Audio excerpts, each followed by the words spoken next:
നമ്മുടെ കണ്ണൂർ കുണ്ടൻ അടുത്ത വീഡിയോ ആയിട്ട് ഇറങ്ങിയിട്ടുണ്ട്. അയ്യോ എന്റെ നബിയെ പറഞ്ഞെന്നൊക്കെ പറഞ്ഞ് ഇരവാദമായിട്ട്. കാരണം ഞാൻ ഇട്ടൊരു സ്ക്രീൻഷോട്ട്, ഈ സ്ക്രീൻഷോട്ട് അത് മാത്രം കാണിച്ച്, അത് ഒന്നല്ല, അതിൻ്റെ അകത്തെ കുറെ കമന്റ്സ് ഞാൻ പറഞ്ഞിട്ടുണ്ട്.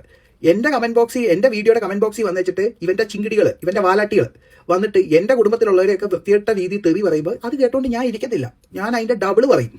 പക്ഷെ പറയുന്നത് ഇവനെ പോലെ വീട്ടിൽ ഇരിക്കുന്നവരെയൊന്നും അല്ല പറയുന്നത്. അത് കൊള്ളിക്കേണ്ടടുത്ത് കൊള്ളിച്ച രീതി ഞാൻ പറയും. അത് കേട്ടിട്ട് മൂങ്ങിക്കൊണ്ട് ഈരവാദമായിട്ട് ഇപ്പൊ നമ്മുടെ കണ്ണൂർ കുണ്ടൻ ഇറങ്ങിയിട്ടുണ്ട്. എടാ കണ്ണൂർ കുണ്ട, ഞാൻ പറഞ്ഞിട്ടുള്ള കാര്യം തന്നെ പറഞ്ഞു. എന്റെ വീട്ടിൽ വന്ന് എന്റെ വീട്ടുകാരെയോ ഒക്കെ പറഞ്ഞ് തെറി വിളിക്കുന്നവരെ അതിന്റെ ഡബിൾ ആയിട്ട് ഞാൻ കൊടുക്കും.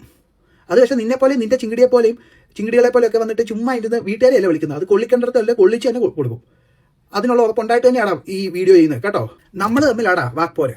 അന്നപ്പം നിന്റെ ചിങ്കിടികളോട് പറയണം മര്യാദയ്ക്ക് എന്റെ കമന്റ് ബോക്സിൽ വന്ന് മര്യാദയ്ക്ക് സംസാരിക്കാൻ. അല്ലാതെ തെറി വിളിക്കാൻ വന്നു കഴിഞ്ഞാൽ കൊള്ളിക്കേണ്ട രീതി ഞാൻ കൊള്ളിക്കും. അതിനുള്ള ധൈര്യം ഉണ്ടായിട്ട് തന്നെയാണ് വീഡിയോ ചെയ്യുന്നത്. മര്യാദയ്ക്ക് സംസാരിക്കണം. ചിങ്കിടികളോട് ആദ്യം നീ പറഞ്ഞ് മനസ്സിലാക്കുക. ഞാൻ മര്യാദയ്ക്ക് സംസാരിക്കുന്നത്, ഞാൻ നിന്നോട് മര്യാദയ്ക്കായിട്ടുള്ള രീതി സംസാരിക്കുമ്പോൾ നീ നിന്റെ ചിങ്കിടികളെ വിടും. നീ പിന്നെ തെറിയൊന്നും വിളിക്കാത്തവനാണല്ലോ.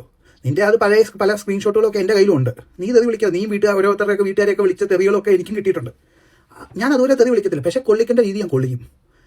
നിന്റെ ആൾക്കാർക്ക് എങ്ങനെയാണോ വേദനിക്കുന്നത് ആ വേദനിക്കുന്ന രീതി ഞാൻ കൊള്ളിക്കും. അതെനിക്കും പറ്റും. അതിന് നീ ഇങ്ങനെ കിടന്ന് മൂങ്ങിയിട്ട് കാര്യമില്ല. ആദ്യം നിന്റെ ചിങ്കിടികളോട് പറ മര്യാദയ്ക്കിരിക്കാൻ. പിന്നെ നീ സ്ക്രീൻഷോട്ട് കാണിക്കുമ്പോൾ അത് മൊത്തമായിട്ട് കാണിക്കണം. അല്ലാതെ ഇത്തിരി അറ്റവും മുറിയും കാണിക്കാം. അത് പിന്നെ പണ്ടേ അറ്റം പോയതുകൊണ്ടാണ് നിങ്ങൾ ഈ അറ്റത്തിനോട് ഭയങ്കര സ്നേഹമെന്ന് എനിക്കറിയാം. മൊത്തമായിട്ട് കാണിക്കണം. എന്തിനാണ് ഞാൻ അങ്ങനെ പറയുന്നത്? അതിനുള്ള തൻ്റെ ഇടം ഉണ്ടെങ്കിൽ, ഉറപ്പുണ്ടെങ്കിൽ, സത്യം പറഞ്ഞാൽ നല്ല തന്തയ്ക്ക് പറഞ്ഞാണെങ്കിൽ നീ അത് മൊത്തം കാണിക്കേ. അങ്ങനെ വേണം ചെയ്യാൻ. ആണാണെങ്കിൽ ഈ വീഡിയോ കാണുന്നവർക്ക് നോക്കാം. എൻ്റെ പഴയ വീഡിയോ ഉണ്ട്. ആ വീഡിയോയുടെ കമന്റ് ബോക്സിൽ പോയി നോക്കണം. പച്ചയ്ക്ക് വൃത്തിയിട്ട രീതി ഒരാളുടെയൊക്കെ കുടുംബത്തിൽ കയറി വരുമ്പോൾ ഞങ്ങൾ മിണ്ടായിരിക്കണോ? അതിനേക്കാൾ ഡബിളി വിളിക്കൂടാ. പിന്നെ നമ്മളെയൊക്കെ വൃത്തിയിട്ട രീതിയിലും വൃത്തിയിട്ട ഇതുമൊക്കെ പറയുമ്പോൾ തിരിച്ചു കിട്ടും. അതിനിടെ കണ്ണൂർ കൊണ്ടാ നീ മോങ്ങിയിട്ട് കാര്യമില്ല. ഇങ്ങോട്ട് എങ്ങനെയാണ് അതിൻ്റെ ഡബിളായിട്ട് അങ്ങോട്ട് തിരിച്ചു കിട്ടും. അതൊരു ഗിവ് ആൻഡ് ടേക്ക് പോളിസിയാണ്. അപ്പം നീ നിന്റെ ഈരവാദമായിട്ട് ഇറങ്ങിക്കഴിഞ്ഞാൽ നാണം ഇല്ലടി.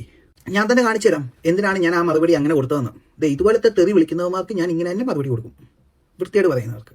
അപ്പം തിരിച്ചു കിട്ടുമ്പോഴത്തേന് ഈരവാദമായിട്ട് ഇറങ്ങല്ലടാ. ആണുങ്ങളെ പോലെ നിൽക്കുക കേട്ടോടാ കണ്ണൂർ കുണ്ട.